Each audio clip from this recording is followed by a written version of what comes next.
Всемирный абхазо-абазинский конгресс запустил арабскую версию своего сайта, приурочив открытие к годовщине работы мультиязычного портала. Теперь языков вещания официально 6. Мы работали на 5 языковых версиях.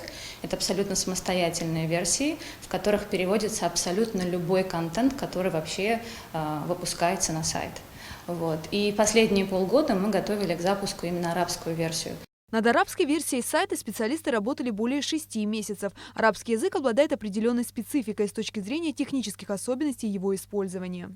Сотрудники портала работают в разных странах. И если говорить об арабской версии, то у нас переводчик арабского языка. Это наш соотечественник, он приехал из Сирии много лет назад, живет в Абхазии, очень большой опыт работы в журналистике в том числе.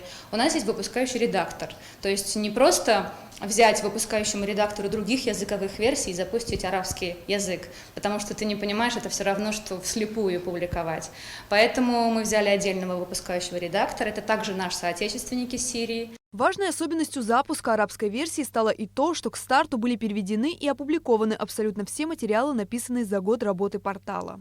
У наших читателей есть возможность узнавать о деятельности Конгресса, о культуре, об истории народа абхазо-абазинского, об этнографии, о выдающихся абхазских и абазинских деятелях и вообще в целом о каких-то знаковых событиях. Если мы о ком-то или о чем-то или о событии рассказываем, это очень подробно и долго, бывает месяц, бывает 2 работаем над материалом.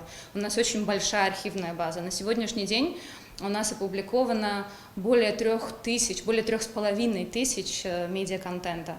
В частности, это архивные фотографии. Новое язык вещания позволит также представителям абхазо-абазинского этноса из стран Ближнего Востока заполнять анкеты на вступление в члены Конгресса на арабском языке и тем самым пополнять ряды ВААК, цель которого – установление связей представителей абхазо-абазинской диаспоры всего мира.